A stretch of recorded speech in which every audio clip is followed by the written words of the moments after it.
Isang lihim na digmaan ang nagaganap sa mga espiritual na dimensyon at si Arkanghel Michael ang namumuno sa labang ito habang ang karamihan sa atin ay abala sa ating pang-araw-araw na buhay. May mga nilalang na nagmula sa pinagsamang dugo ng mga anghel at tao na patuloy na naghahasik ng kaguluhan sa ating mundo. Ito ang mga anak ng mga nahulog na anghel at may mahigpit na utos si Michael tungkol sa kanila na hindi alam ng marami. Ang utos na ito ay nagbago sa takbo ng kasaysayan ng sangkatauhan at patuloy na nakakaapekto sa ating mundo hanggang ngayon. Ang katotohanan ay mas kagila-gilalas kaysa sa anumang katang-isip na kwento. Ang lihim na digmaang ito ay nagsimula pa noong unang panahon, nang ang ilang mga anghel ay lumabag sa batas ng langit at nagkaroon ng ugnayan sa mga tao. Ang kanilang mga anak, ang Nephilim, ay naging sanhi ng matinding pagkasira at kaguluhan. Ngunit ano nga ba talaga ang iniutos ni Michael laban sa kanila? At bakit ito mahalaga sa ating buhay ngayon? Ang kwento ng Arkanghel Michael at ang kanyang pakikibaka laban sa mga anak ng mga nahulog na anghel ay isa sa mga pinakakaakit-akit na bahagi ng ating sinaunang kasaysayang espiritual. Hindi ito simpleng kwento ng labanan lamang, kundi isang malalim na pagsasalaysay ng kapangyarihan, pagsuway, at banal na katarungan. Sa sinaunang mga teksto, particular sa aklat ni Enoch, na hindi kasama sa kanoniko, ngunit matatagpuan sa Ethiopic at Dead Sea Scrolls, nababanggit ang isang mahalagang utos na ibinigay kay Michael. Ngunit bago natin talakayin ang mismong utos, kailangan nating unawain kung sino ba talaga ang mga anak ng mga nahulog na anghel. Ang mga nahulog na anghel, na kilala rin bilang Watchers o Grigori, ay mga makalangit na nilalang na nagpasyang bumaba sa mundo ng tao. Ayon sa mga sinaunang teksto, sila'y naakit sa kagandahan ng mga babaeng tao at nagkaanak sa kanila. Ang mga anak na ito ay tinawag na Nephilim, mga higanting nilalang na nagdala ng malaking kaguluhan at karahasan sa mundo. Ang mga Nephilim na ito ay hindi lamang pisikal na malalaki, kundi taglay din nila ang kapangyarihang supernatural mula sa kanilang mga amang anghel. Nagturo sila sa mga tao ng mga ipinagbabawal na kaalaman, mula sa paggawa ng sandata, pangkukulam, astronomiya, at iba pang mga sining na hindi pa handang matutuhan ng sangkatauhan. Sa pamamagitan nito, nagkaroon ng malaking disbalanse sa mundo, at ang kasamaan ay lumaganap ng mabilis. Dito pumapasok ang tungkulin ni Arkanghel Michael. Sa gitna ng lumalaking kaguluhan, ang kataas-taasang Diyos ay nagbigay ng tiyak na utos kay Michael tungkol sa mga anak ng mga nahulog na anghel. Ang utos ay malinaw. Wasakin ang mga Nephilim at igapos ang kanilang mga amang nahulog na anghel. Ayon sa aklat ni Enoch, inutos ng Diyos kay Michael na ipahayag kay Semyaza, ang pinuno ng mga nahulog na anghel, at sa kanyang mga kasamahan na sila'y hahatulan dahil sa kanilang pagsuway. Hindi lamang iyon, kailangan din nilang panoorin ang pagkawasak ng kanilang mga anak. At sinabi ng Panginoon kay Michael, "Humayo ka, itali si Semyasa at ang kanyang mga kasamahan na nakisama sa mga babae at nagpahamak sa kanilang sarili kasama nila sa lahat ng kanilang karumihan. At kapag ang kanilang mga anak ay nagpatayan sa isa't isa at nakita nila ang pagkawasak ng kanilang mga minamahal, igapos mo sila ng 70 henerasyon sa mga lambak ng mundo hanggang sa araw ng kanilang huling paghuhukom. Ang utos na ito ay nagpapakita ng dalawang bahagi ng parusa. Una, ang mga Nephilim mismo ay magpapatayan sa isa't isa na magdudulot ng kanilang sariling pagkawasak. Pangalawa, ang mga nahulog na anghel ay mapipilitang masaksihan ang trahedyang ito bago sila igapos sa loob ng 70 henerasyon. Bakit ganito kahigpit ang utos? Dahil ang mga Nephilim ay nagdala ng hindi natural na kaguluhan sa mundo. Sila'y hindi bahagi ng orihinal na plano ng paglikha. Ang kanilang pag-iral ay resulta ng pagsuway sa banal na batas. At ang kanilang impluensya ay nagdulot ng malawakang kasamaan sa mundo. Ang pagpapatupad ni Michael sa utos na ito ay hindi lamang tungkol sa pagparusa. Ito'y tungkol sa pagpapanumbalik ng balanse at paglilinis ng mundo mula sa supernatural na contamination. Ang mga Nephilim, sa kanilang hindi natural na lakas at karunungan, ay nagdulot ng malaking pinsala sa sangkatauhan, nagturo ng mga bagay na hindi pa handang malaman ng mga tao, at nagdulot ng kaguluhan sa natural na takbo ng buhay. Ngunit ang kwento ay hindi nagtatapos doon. Ang utos kay Michael ay may mas malalim pang layunin. Ito'y nagsisimula ng isang bagong kabanata sa kasaysayan ng sangkatauhan. Isang kabanata kung saan ang tao ay magkakaroon ng pagkakataong umunlad ng walang supernatural na panghihimasok mula sa mga nahulog na anghel at kanilang mga anak.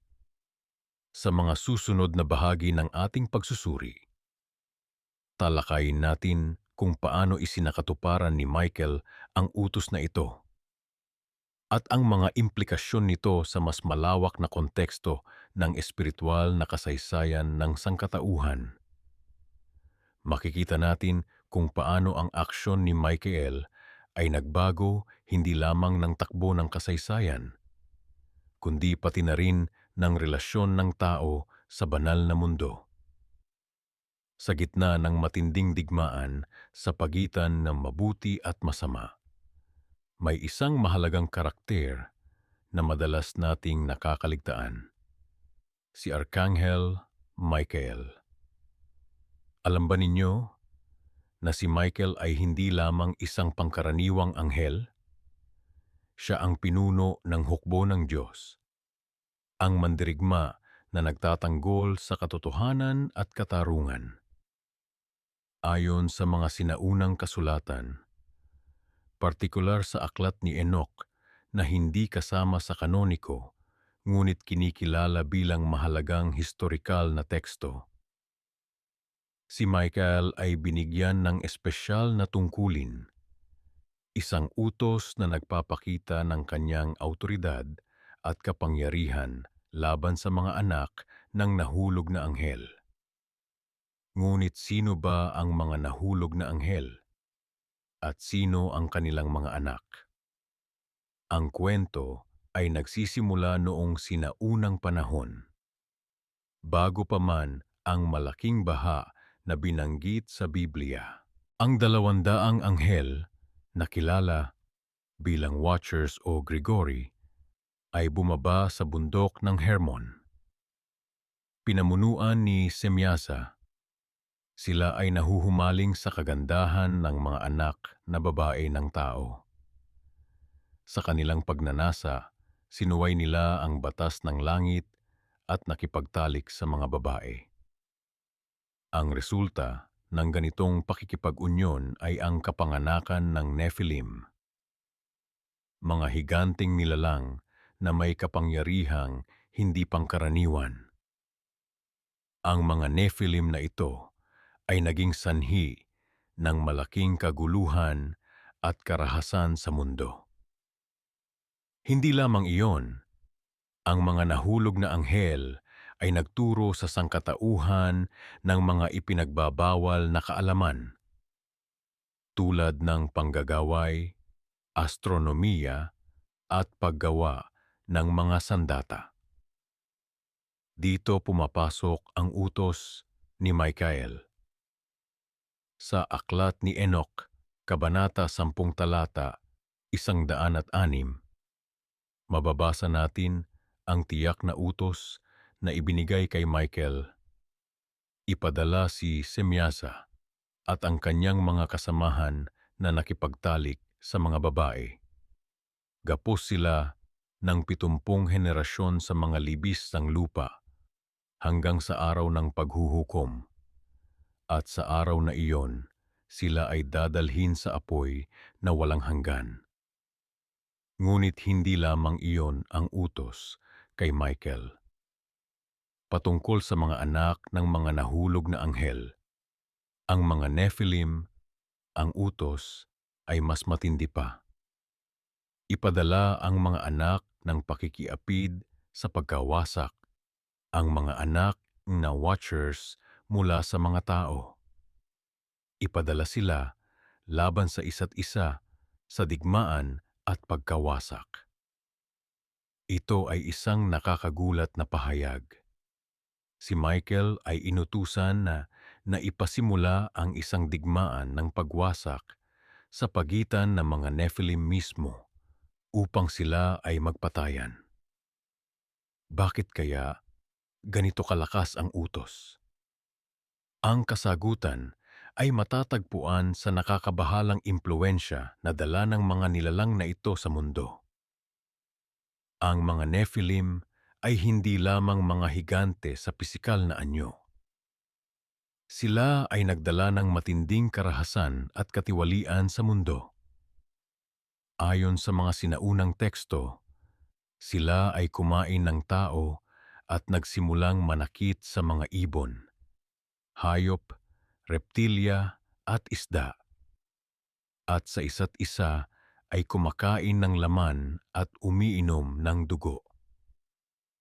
Ang kanilang presensya ay nagdulot ng matinding pagkasira ng moral at kaayusan ng lipunan.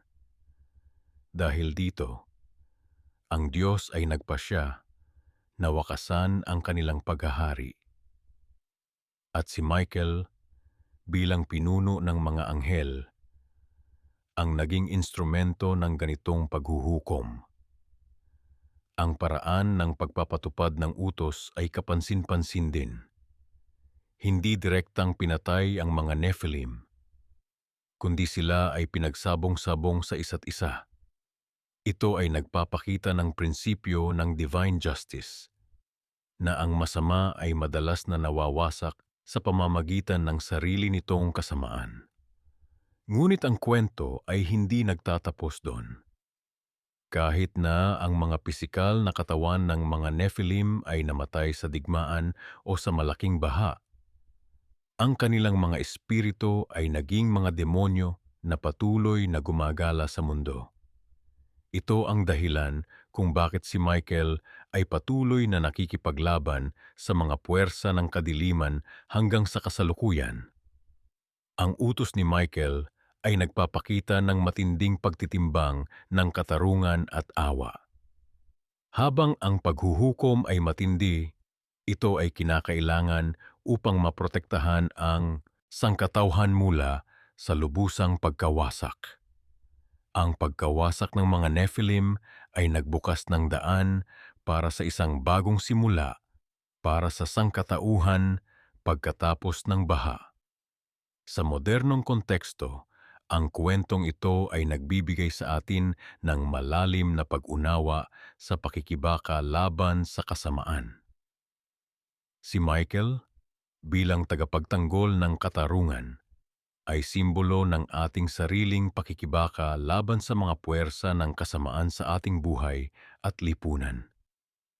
Sa kasaysayan ng ating pananampalataya, maraming mga kwento na hindi gaanong napag-uusapan ngunit nagtataglay ng malalim na kahulugan. Isa sa mga ito ay ang tungkol kay Arkanghel Michael at ang kanyang pakikipaglaban sa mga anak ng mga nahulog na anghel. Ang kwentong ito ay nagmumula sa mga sinaunang teksto na hindi natin madalas naririnig sa mga regular na serbisyo o pagtitipon. Noong unang panahon, ayon sa aklat ni Enoch na isang apocryphal na teksto, ang mga anghel na tinatawag na Watchers o Grigori ay bumaba sa lupa at nakipagtalik sa mga anak na babae ng tao. Mula sa kanilang pakikipag-unyon, ipinanganak ang mga tinatawag na Nephilim, mga higanting nilalang na may kapangyarihang higit sa mga karaniwang tao. Ang mga anak na ito ng mga nahulog na anghel ay naging sanhi ng malaking kasamaan at kaguluhan sa mundo. Hindi ito katanggap-tanggap sa mata ng Diyos. Ang mga Nephilim ay nagsimulang maghasik ng karahasan at kasamaan. Kumakain ng tao at nagdudulot ng malaking pagkawasak sa nilikha. Ang kanilang kapangyarihan ay hindi pangkaraniwan. May kakayahan silang magpakita ng mga palatandaan, magsagawa ng mga ritual na nagdudulot ng kaguluhan, at impluwensyahan ang isipan ng mga tao tungo sa kasamaan. Sa ganitong sitwasyon, ang Diyos ay nagpadala ng utos kay Arkanghel Michael. Ang kanyang misyon? Pigilan ang lumalagong kasamaan ng mga Nephilim at ibalik ang kaayusan sa mundo. Hindi ito simpleng gawain dahil ang mga nilalang na ito ay may kapangyarihang nagmula sa parehong banal at makamundong pinagmulan. Ang utos ni Michael ay malinaw. Patayin ang mga Nephilim at igapos ang kanilang mga amang nahulog na anghel. Ngunit paano niya ito isinagawa? Ito ang bahagi ng kwento na kadalasang hindi na pag-uusapan. Unang-una, inutusan ni Michael ang mga nahulog na anghel na masdan ang pagkawasak ng kanilang mga anak. Isa itong parusa na mas matindi pa sa pisikal na pagdurusa. Isipin mo, pinapanood mo ang pagkawasak ng iyong sariling laman at dugo habang ikaw ay walang magawa. Ayon sa mga sinaunang teksto, ang mga nahulog na anghel ay nagmakaawa kay Michael na itigil ang pagpatay sa kanilang mga anak. Ngunit ang utos ng Diyos ay hindi maaaring baguhin. Pangalawa, inutusan ni Michael ang mga Nephilim na magpatayan sa isa't isa. Ang estratehiyang ito ay nagpapakita ng karunungan ni Michael.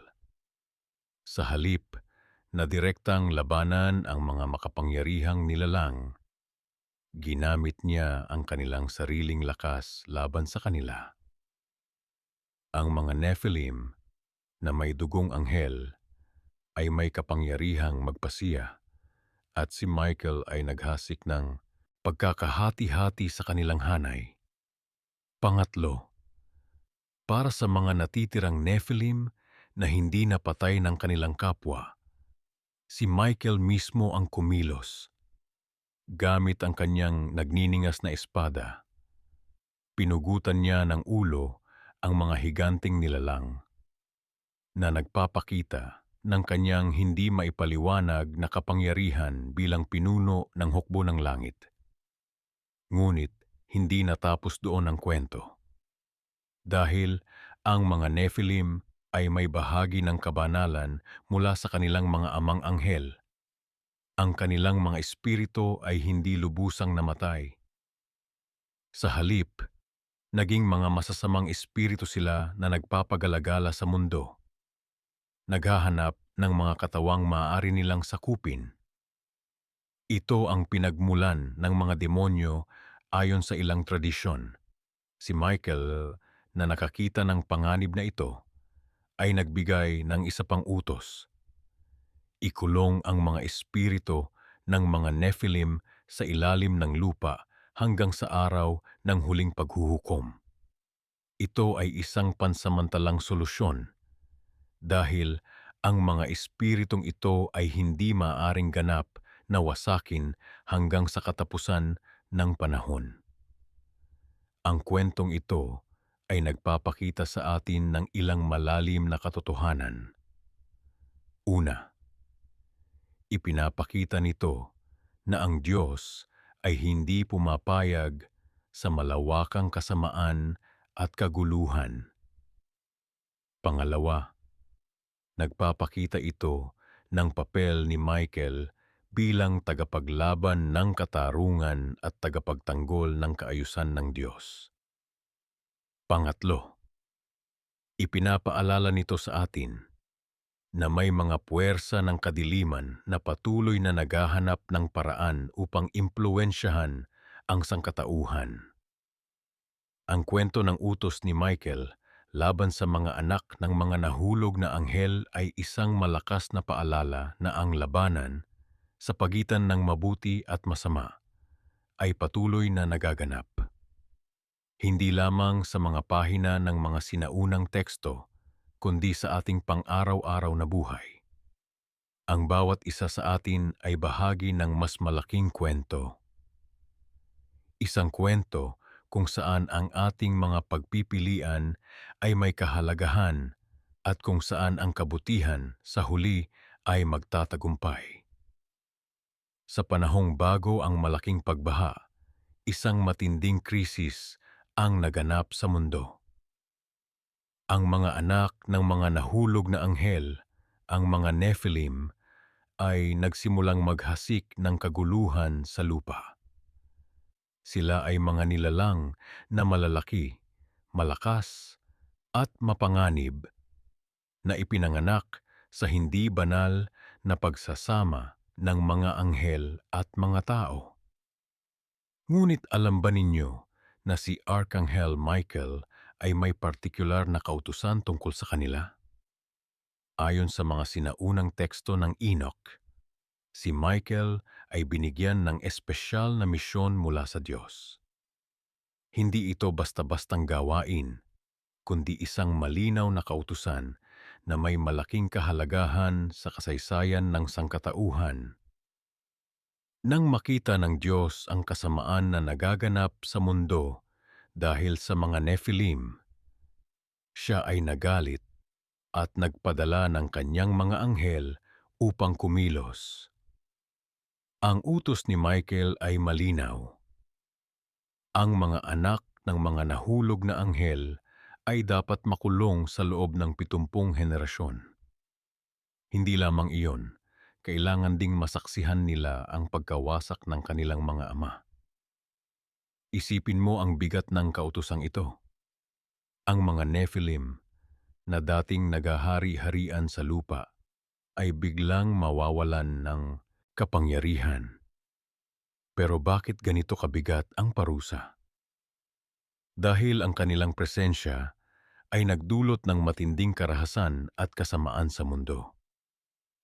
Ang mga sinaunang teksto ay nagsasaad na sila ay kumakain ng tao, umiinom ng dugo, at nagtuturo ng mga ipinagbabawal na kaalaman tungkol sa panggagaway, astronomiya, at mga mapaminsalang sining. Ang kautusan ni Michael ay hindi lamang tungkol sa pagpaparusa. Ito ay tungkol din sa pagpapanatili ng balanse sa pagitan ng langit at lupa. Ang mga nahulog na anghel ay lumabag sa mga hangganan na itinakda ng Diyos, at ang kanilang mga anak ay nagpatuloy sa kanilang mga kasamaan. Kailangang may mangyaring aksyon. Ang mga Nephilim ay hindi karaniwan. Sila ay may taglay na kapangyarihan at katalinuhan na higit sa mga karaniwang tao. Isipin mo, kung ang isang karaniwang tao ay may kakayahang matuto at gumawa ng mga kagila-gilalas na bagay, gaano pa kaya ang mga nilalang na may dugo ng mga anghel? Ang kanilang presensya ay nagbigay ng hindi pantay na laban para sa sangkatauhan. Sa puntong ito, maaaring nagtataka kayo. Bakit 70 henerasyon? Ang bilang na 70 ay may espesyal na kahulugan sa maraming sinaunang kultura at relihiyon. Ito ay madalas na kumakatawan sa kabuuan o kaganapan. Sa kontekstong ito, maaring ito ay kumakatawan sa isang ganap na panahon ng pagpaparusa o pagbabayad sala. Ang kautusan ni Michael ay hindi lamang nakatuon sa mga Nephilim. May bahagi rin ito na nagsasaad na ang mga nahulog na anghel, ang mga ama ng mga Nephilim, ay dapat ding maparusahan. Sila ay dapat ikulong sa mga malalim na lugar ng lupa, sa kadiliman hanggang sa araw ng paghuhukom. Nang ipatupad ang kautusang ito, ang mundo ay nagsimulang magbago. Ang impluensya ng mga Nephilim ay unti-unting nawala. Bagaman, ang kanilang mga epekto ay nanatili sa mahabang panahon. Ang mga kwento tungkol sa kanila ay naging mga alamat at mito, na minsan ay nahalo sa mga kwento ng mga Diyos at bayani ng iba't ibang kultura.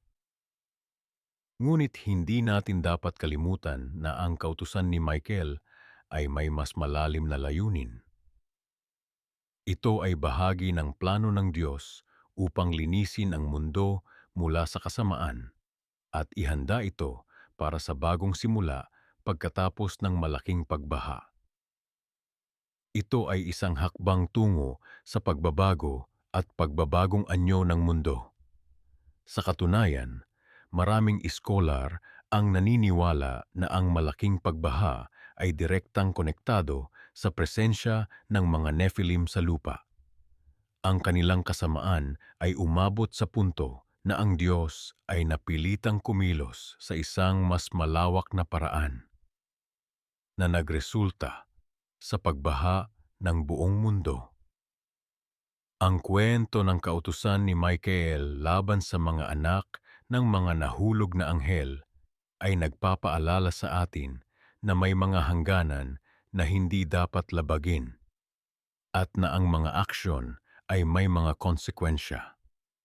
Ito rin ay nagpapakita ng kapangyarihan at awtoridad ni Michael bilang isang arkanghel na siyang tagapagpatupad ng mga kautusan ng Diyos. Sa susunod na bahagi ng ating paglalakbay, tuklasin natin ang mga epekto ng kautusang ito sa kasaysayan ng sangkatauhan at kung paano ito nakaimpluwensya sa iba't ibang paniniwalang relihiyoso at kultural sa buong mundo. Dahil ang kwento ng mga nahulog na anghel at kanilang mga anak ay hindi lamang isang sinaunang kwento. Ito ay isang mahalagang bahagi ng ating kolektibong kasaysayan at pananampalataya. Sa kasaysayan ng mga anghel at ng sangkatauhan, may isang mahalagang bahagi na madalas nating hindi napapansin. Ang papel ni Arkanghel Michael sa pagharap sa mga anak ng mga nahulog na anghel. Ang kwentong ito ay nakatago sa mga lumang teksto at tradisyon. Ngunit ang epekto nito sa ating pag-unawa sa kosmikong digmaan ay hindi maaaring ipagwalang bahala. Bago ang malaking delubyo, ang mundo ay nasaksihan ang isang kakaibang panahon kung saan ang mga anghel na tinatawag na Watchers o Grigori ay bumaba sa lupa at nakipagtalik sa mga babae ng tao. Ang resulta ng ganitong bawal na pagsasama ay ang pagsilang ng mga Nephilim, mga higanteng nilalang na kalahating anghel, kalahating tao. Ngunit, alam ba ninyo na si Michael mismo ang pinagkatiwalaan ng tungkulin na harapin ang mga nilalang na ito? Sa aklat ni Enoch, isang sinaunang teksto na hindi kasama sa kanoniko ng Biblia, ngunit kinikilala bilang mahalagang dokumento ng kasaysayan ng pananampalataya. Matatagpuan natin ang detalyadong salaysay ng utos ni Michael laban sa mga anak ng mga nahulog na anghel. Nakakagulat na ang utos na ito ay hindi lamang tungkol sa pagwasak, kundi tungkol din sa pagpapanatili ng balanse sa pagitan ng langit at lupa. Ayon sa Enoch 10:15, inutusan ng Panginoon si Michael na gapusin si Semyaza at ang iba pang nahulog na anghel sa loob ng 70 henerasyon. Ngunit hindi lamang ito ang kanyang misyon. Ang mas hindi gaanong kilalang bahagi ng utos ay ang pagharap sa mga anak ng mga nahulog na anghel, ang mga Nephilim. Ang utos kay Michael ay may tatlong pangunahing bahagi. Una, upang wasakin ang mga Nephilim sa pamamagitan ng pagdudulot ng digmaan sa pagitan nila.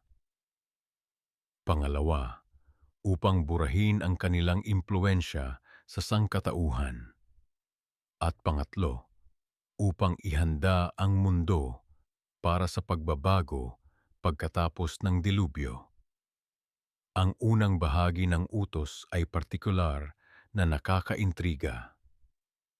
Si Michael ay inutusang maghasik ng pagkalito at alitan sa pagitan ng mga Nephilim na humantong sa isang digmaang sibil sa kanilang hanay. Magpadala ka ng digmaan ng pagwasak sa mga anak ng pagbabantay. Ang utos ng Panginoon kay Michael. Ang estratehiyang ito ay nagpapakita ng malalim na pag-unawa sa kalikasan niyang mga nilalang na ito, na ang kanilang kalahating anghel na pinagmulan ay nagbibigay sa kanila ng labis na kapangyarihan at ambisyon, na sa kalaunan ay magiging sanhi ng kanilang pagkabagsak. Ngunit, bakit kailangang magkaroon ng ganitong komplikadong plano? Hindi ba maaaring wasakin na lang sila ng Panginoon sa isang iglap? Ang sagot ay matatagpuan sa komplikadong balanse ng malayang kalooban at banal na katarungan. Ang mga Nephilim, bagaman bunga ng bawal na pagsasama, ay may sariling kalooban at pagpipilian.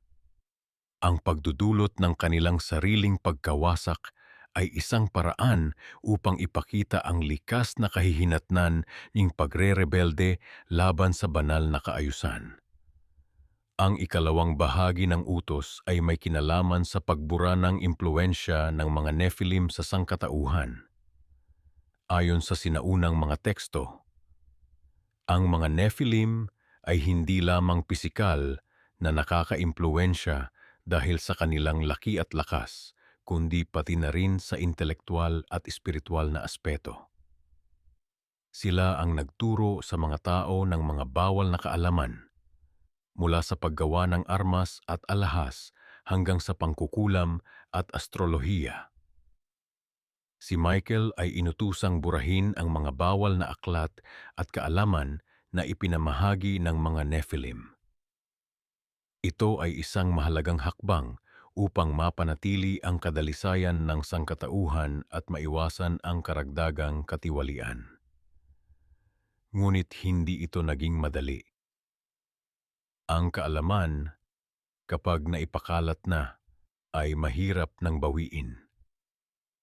Ang ilan sa mga kaalamang ito ay naipasa sa mga sumunod na henerasyon, na nagpapaliwanag kung bakit may mga sinaunang sibilisasyon na may hindi maipaliwanag na kaalaman sa astronomiyang, medisina at arkitektura. Ang ikatlong bahagi ng utos kay Michael ay tungkol sa paghahanda sa mundo para sa pagbabago pagkatapos ng delubyo. Hindi lamang niya kailangang alisin ang mga Nephilim, kundi kailangan din niyang tiyakin na ang mundo ay handa para sa bagong simula. Ito ay nagsasangkot ng paglilinis ng lupa mula sa katiwalian at pagtiyak na ang mga natitirang tao, si Noah at ang kanyang pamilya, ay may kakayahang muling itayo ang lipunan batay sa mga prinsipyo ng kabanalan. Isa sa mga hindi gaanong kilalang aspeto ng utos na ito ay ang tungkulin ni Michael na pangalagaan ang ilang banal na kaalaman at teknolohiya na maaaring makatulong sa sangkatauhan pagkatapos ng delubyo. Ayon sa ilang tradisyon, si Michael Lee ay nagbigay kay Noah ng mga espesyal na instruksyon at kaalaman na kinakailangan para sa pagpapatuloy ng sibilisasyon mula sa agrikultura hanggang sa astronomiyang, mula sa medisina hanggang sa moral na batas. Ang kwentong ito ay nagbibigay ng malalim na pananaw sa komplikadong ugnayan ng banal na katarungan at awa. Sa isang banda, ang utos kay Michael ay tungkol sa pagwasak ng mga nilalang na lumalabag sa banal na kaayusan. Sa kabilang banda, ito rin ay tungkol sa pangangalaga at pagpapanumbalik, ang pagbibigay ng bagong pagkakataon sa sangkatauhan.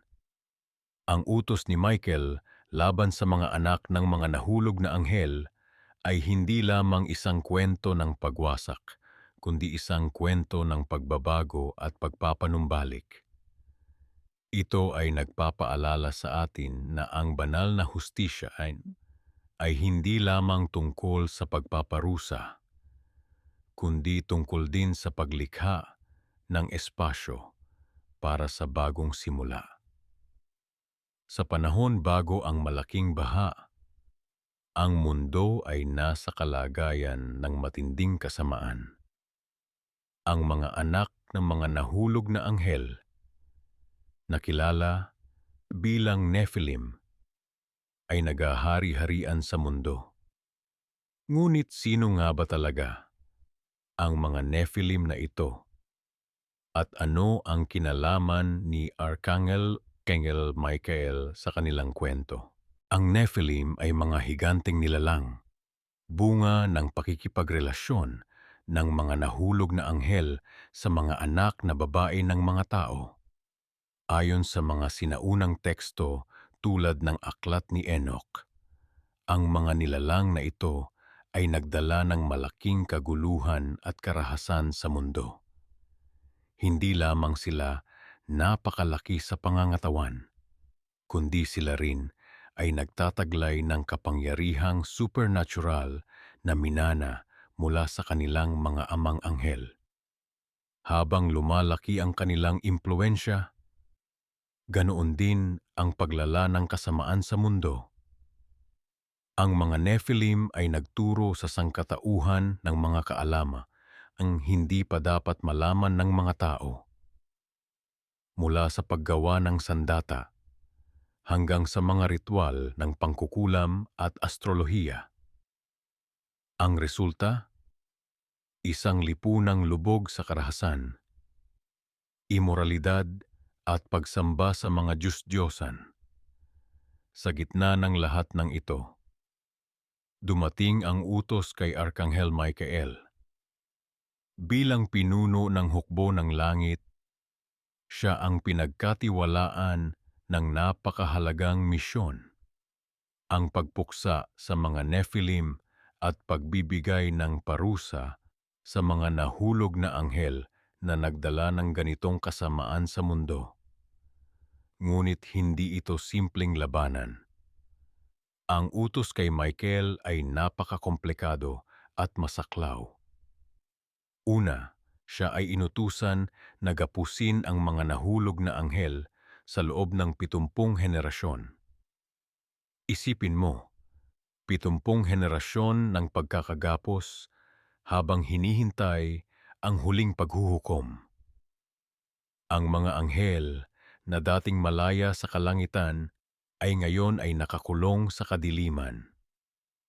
Pangalawa, inutusan si Michael na itago ang mga anak ng mga nahulog na anghel mula sa isa't isa. Bakit kaya? Dahil kung magkakaisa ang mga Nephilim, mas lalong lalaki ang kanilang kapangyarihan at kasamaan. Ang estratehiya ay simple ngunit epektibo. Hatiin upang magapi. Pangatlo, at ito ang pinakamabigat na bahagi ng kanyang misyon, si Michael ay inutusan na puksain ang mga Nephilim sa pamamagitan ng pagpapasimula ng digmaan sa pagitan nila.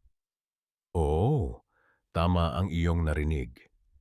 Ang plano ay hindi direktang labanan ang mga Nephilim, kundi gawing magkalaban-laban sila. Sa ganitong paraan, sila mismo ang magiging sanhi ng kanilang pagkawasak.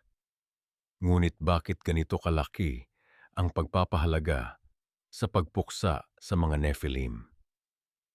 Dahil ang kanilang presensya ay direktang banta sa plano ng Diyos para sa sangkatauhan. Ang mga Nephilim ay hindi bahagi ng orihinal na nilikha, kundi resulta ng pagre-rebelde ng mga anghel. Sila ay representasyon ng pagsuway at pagbaluktot sa natural na orden. Ang utos kay Michael ay hindi lamang tungkol sa pagpuksa. May mas malalim na layunin ito.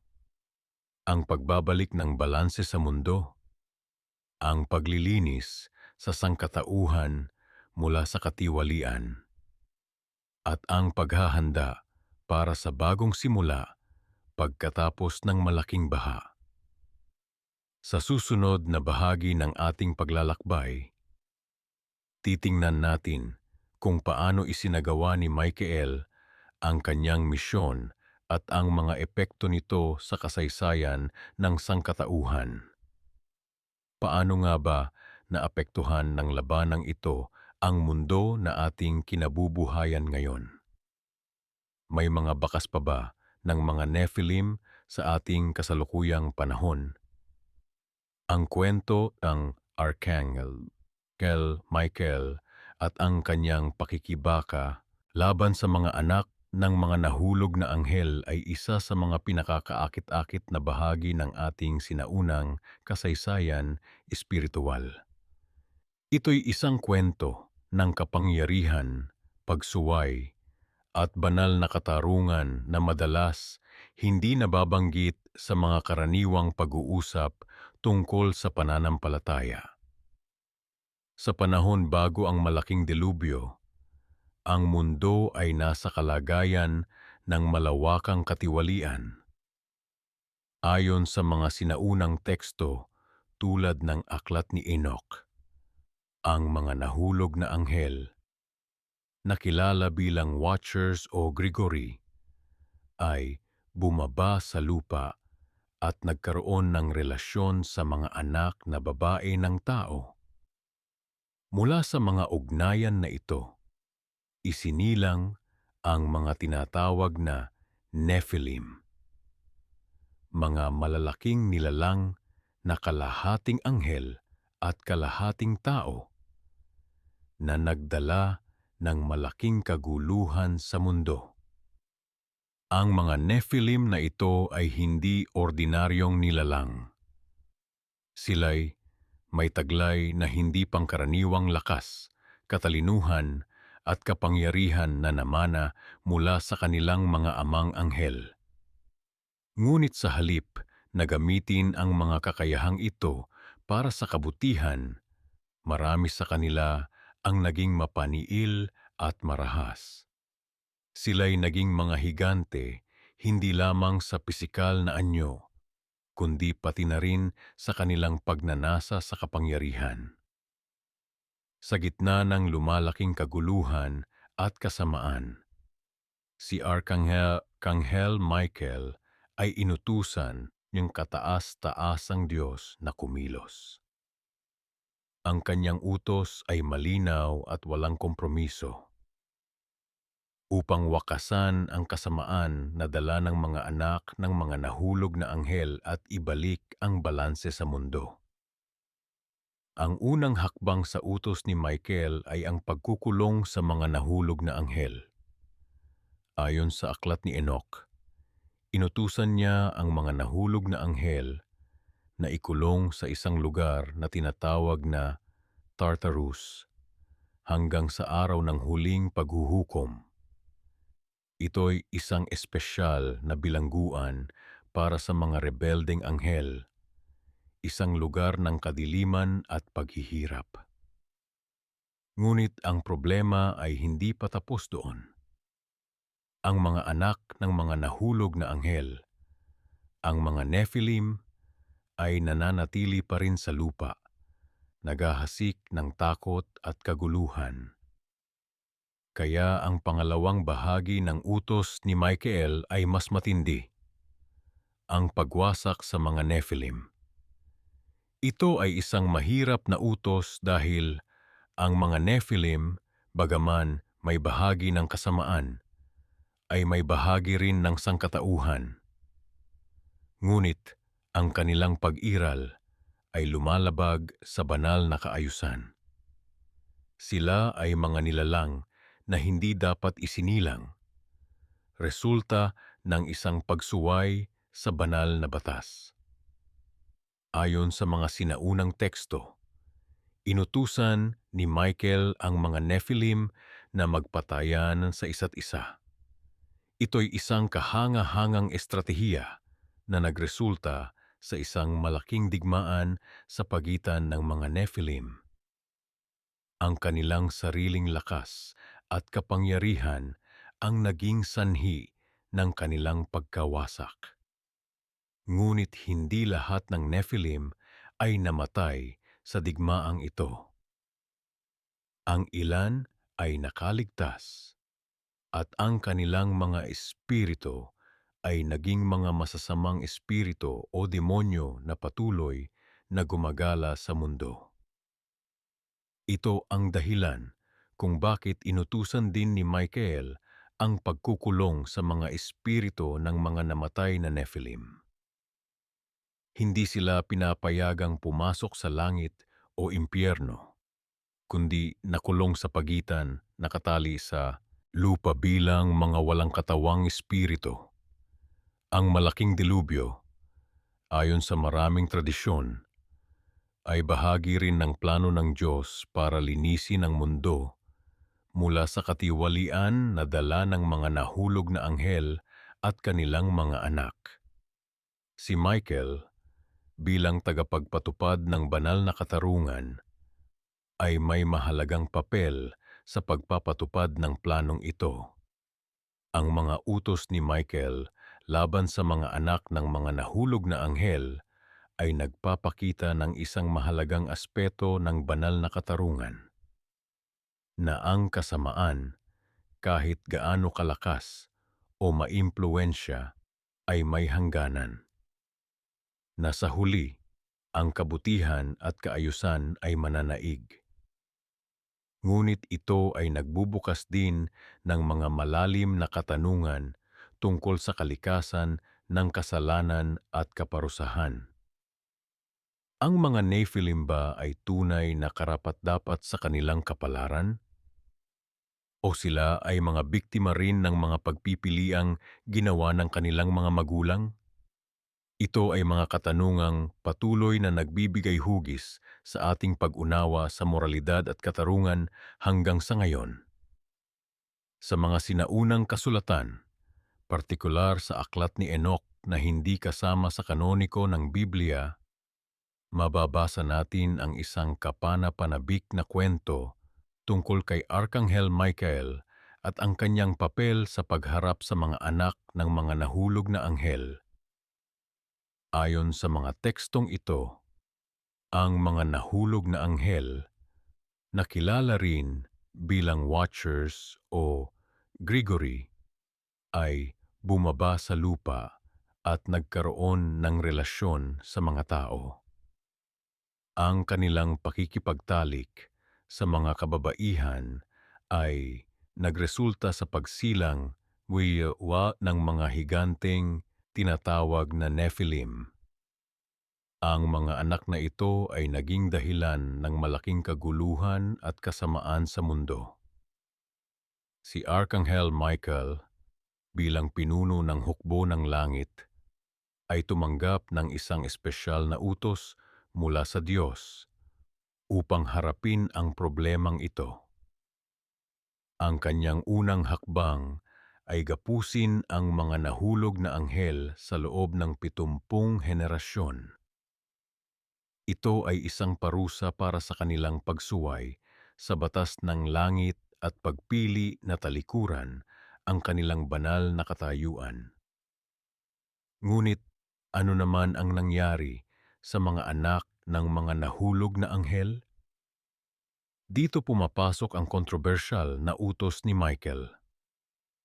Ayon sa aklat ni Enoch, inutusan ni Michael na ang mga Nephilim ay dapat maglaban-laban at magpatayan.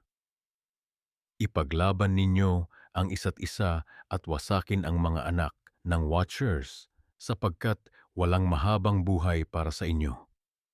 Ang sabi ng utos. Isipin mo ang senaryo. Mga higanting nilalang na may kapangyarihang higit sa mga ordinaryong tao, na may dugong anghel at tao na ginagamit ang kanilang lakas para maghasik ng kaguluhan. Ang solusyon ni Michael ay simple ngunit mapanganib. Hayaan silang magpatayan. Ngunit bakit ganito ang kanyang desisyon? Una, ito ay isang paraan upang limitahan ang pinsala na maaaring gawin ng mga Nephilim sa sangkatauhan. Pangalawa, ito ay nagsilbing babala sa mga anghel na nag-iisip na sundin ang yapak ng mga Watchers. Pangatlo, ito ay nagpakita ng kapangyarihan at awtoridad ng Diyos sa lahat ng nilalang, kahit na yaong nagmula sa banal na angkan. Ang utos ni Michael ay hindi lamang tungkol sa pagwasak. Ito rin ay tungkol sa pagpapanatili ng balanse. Ang mga Nephilim, bilang produkto ng hindi awtorisadong pagsasama ng anghel at tao, ay hindi bahagi ng orihinal na plano ng Diyos. Ang kanilang pag-iral ay nagdulot ng kaguluhan sa natural na kaayusan ng mga bagay. Sa katunayan, ang kwentong ito ay maaaring makita bilang isang metapora para sa mga konsepto ng pagsuway, pagpaparusa, at pagpapanumbalik. Ang mga nahulog na anghel ay sumuway. Ang kanilang mga anak ay naging instrumento ng kanilang parusa. At sa huli, ang kaayusan ay dapat ibalik. Ang utos ni Michael laban sa mga anak ng mga nahulog na anghel ay nagpapakita rin ng isang mahalagang aspeto ng katarungang banal, na ang kasalanan ng mga magulang ay maaaring magkaroon ng epekto sa kanilang mga anak. Hindi ito nangangahulugan na ang mga anak ay nagkasala mismo. Ngunit sila ay naapektuhan ng mga desisyon ng kanilang mga magulang. Marami sa atin ang maaaring magkaroon ng iba't ibang opinyon tungkol sa moralidad ng utos na ito. Ngunit mahalagang tandaan na ang kwentong ito ay nagmula sa isang particular na konteksto at panahon kung saan ang mga konsepto ng katarungan at parusa ay maaaring naiib sa ating modernong pananaw. Sa katapusan, ang utos ni Michael laban sa mga anak ng mga nahulog na anghel ay isang mahalagang bahagi ng mas malaking naratibo tungkol sa pakikibaka sa pagitan ng mabuti at masama, ng langit at lupa, at ng pagsuway at pagsunod. Ito ay nagbibigay sa atin ng pananaw sa kung paano iniintindi ng mga sinaunang kulturi ang mga konsepto ng banal na katarungan at kaayusan. Sa mga sinaunang teksto, particular sa Aklat ni Enoch, malalaman natin ang isang kapansin-pansing kwento tungkol sa arkanghel na si Michael at ang kanyang papel sa pagharap sa mga anak ng mga nahulog na anghel. Ito'y isang kwentong puno ng kapangyarihan, paghihiganti, at banal na katarungan na nagpapakita kung paano pinanatili ang balanse sa pagitan ng langit at lupa. Noong unang panahon, ayon sa mga teksto, ang mga anghel na tinawag na watchers o bantay ay ipinadala sa mundo upang magbantay sa sangkatauhan. Subalit, sa halip na gampanan ang kanilang tungkulin, sila'y nadala sa tukso at nagkaroon ng ugnayan sa mga kababaihan ng mundo. Ang mga ugnayan na ito ay nagbunga ng mga anak na tinawag na Nephilim o mga higante, mga nilalang na kalahating anghel at kalahating tao. Hindi katulad ng kanilang mga ama. Ang mga Nephilim ay hindi nagmana ng kawalang kamatayan. Gayunpaman, sila'y nagmana ng sobrang lakas, karunungan, at mga kapangyarihan na higit sa mga karaniwang tao. Sila'y naging mga malalaking nilalang na naghasik ng kaguluhan at karahasan sa mundo. Ang kanilang pagkauhaw sa kapangyarihan at dominasyon ay humantong sa malawakang pagkawasak at pagdurusa.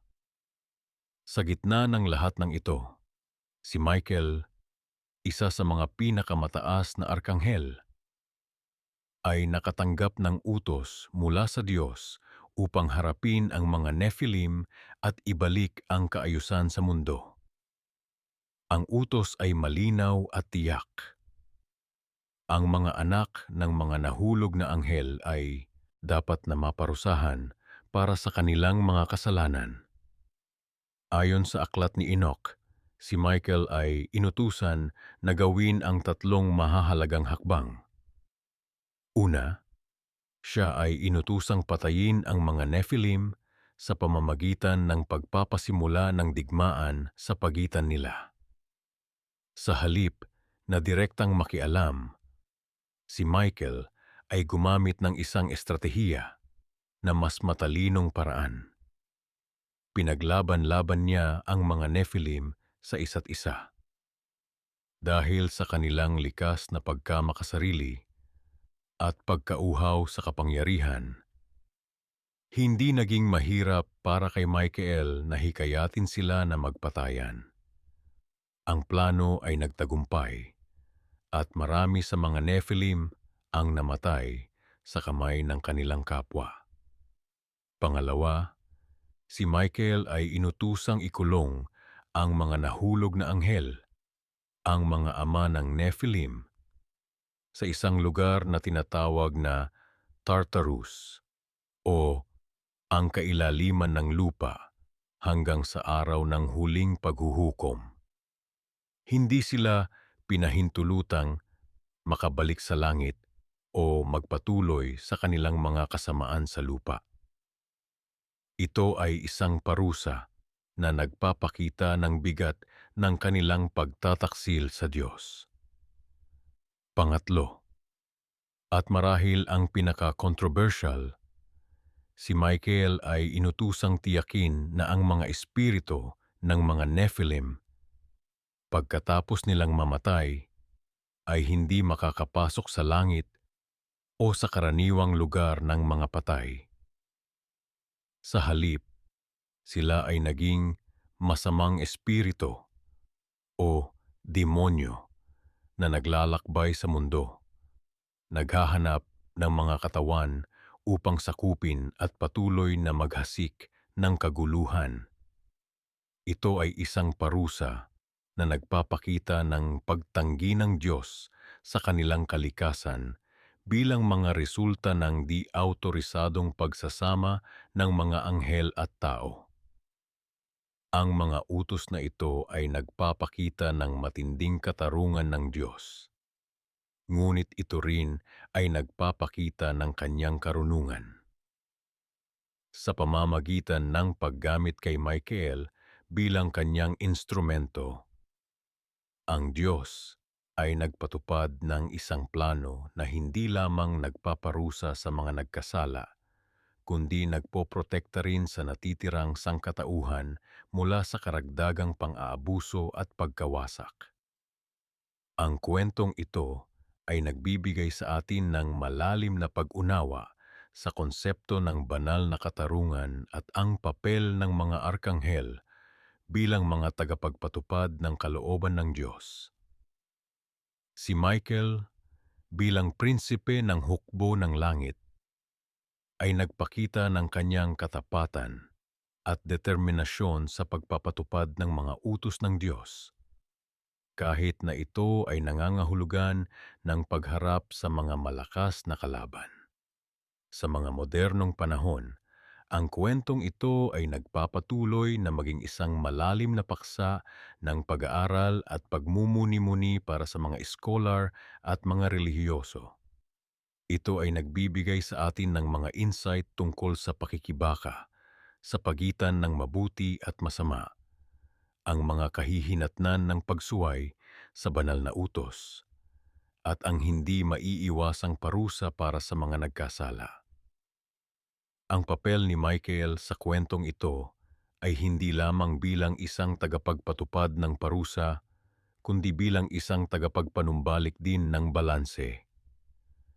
Sa pamamagitan ng kanyang mga aksyon, ang kaayusan ay muling naitatag at ang sangkatauhan ay nabigyan ng pagkakataong magpatuloy ng walang banta ng mga Nephilim. Sa mga sinaunang kumatmonan, kasulatan, particular sa aklat ni Enoch, nabanggit ang isang kapangyarihang ipinagkatiwala kay Arkanghel Michael. Ang pagpaparusa sa mga Nephilim, ang mga anak ng nahulog na mga anghel. Ang kwentong ito ay nagmumula sa panahon bago ang malaking baha, kung saan ang ilang mga anghel na kilala bilang Watchers o Grigori ay bumaba sa lupa at nakipagtalik sa mga anak na babae ng tao. Ang mga anak na isinilang mula sa ganitong pakikipag-ugnayan ay ang mga Nephilim, mga nilalang na higanteng may kapangyarihang supernatural. Ayon sa mga sinaunang teksto, ang mga Nephilim na ito ay naging sanhi ng malawakang kasamaan at karahasan sa mundo, na humantong sa pagpapasya ng Diyos na linisin ang mundo sa pamamagitan ng baha.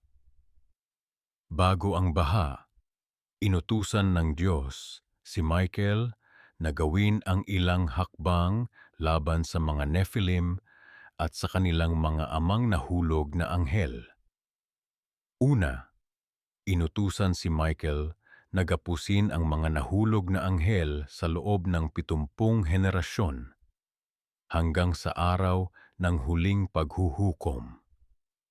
Ito ay matatagpuan sa aklat ni Enoch 10:11-15, kung saan sinabi na dapat silang ikadena sa mga liblib na lugar ng disyerto.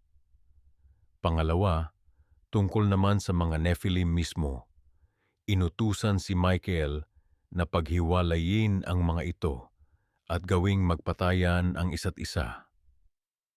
Ito ang isa sa pinaka-kapansin-pansing aspeto ng utos na ibinigay kay Michael, na ang mga anak na mga nahulog na anghel ay dapat na maglaban-laban at magwasak ng isa't isa. Sinasabi sa aklat ni Enoch 10:9-10. At kay Michael sinabi ng Panginoon, pumunta ka kay Semjaza at sa kanyang mga kasama na nakipagtalik sa mga babae. At kapag ang kanilang mga anak ay namatay at nakita nila ang pagkawasak ng kanilang mga minamahal, gapusin mo sila sa 70 henerasyon sa mga liblib na lugar ng lupa. Ang ganitong uri ng parusa ay nagpapakita ng kahalagahan ng pagpapanatili ng hangganan sa pagitan ng langit at lupa, ng banal at ng mortal. Ang mga nahulog na anghel ay lumabag sa banal na batas sa pamamagitan ng pakikipagtalik sa mga mortal na babae. At ang kanilang mga anak, ang mga Nephilim, ay naging instrumento ng kasamaan at karahasan. Ngunit bakit kailangang paglaban-labanin ang mga Nephilim? Ay, ayon sa mga sinaunang interpretasyon, ito ay isang parusa na nagpapakita ng katotohanan na ang mga nilalang na ito ay hindi dapat nabuhay sa unang lugar. Sila ay bunga ng isang bawal na pakikipagtalik at ang kanilang pagkakaroon ay lumabag sa natural na orden ng mga bagay. Sa pamamagitan ng pagpapapatay sa isa't isa, ang mga Nephilim ay naglilinis ng mundo ng kanilang sariling presensya, na nagbibigay daan para sa muling pagsisimula ng sangkatauhan pagkatapos ng baha. Dagdag pa rito, inutusan din si Michael Lasil na linisin ang mundo mula sa kasamaan at karahasan na dinala ng mga Nephilim. Ang aklat ni Enoch 10:16-22 ay nagsasalita tungkol sa paglilinis ng mundo at ang pagbabalik ng kapayapaan at kasaganaan pagkatapos na maalis ang mga Nephilim at ang kanilang mga amang nahulog na anghel.